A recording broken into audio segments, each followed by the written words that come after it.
வருக இளவரசி, உங்கள் வருகையால் தஞ்சை கோட்டையே அழகாகிவிட்டது. தஞ்சை கோட்டையில் தான் மொத்த அழகையும் சேர்த்து வைத்திருக்கிறார்கள் என்று கேள்விப்பட்டேன்.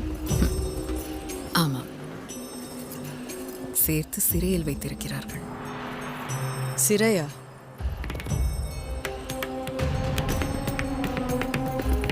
ஆணிப்பொன் அரியணையில் வைத்திருப்பதாக அல்லவா சொன்னார்கள்?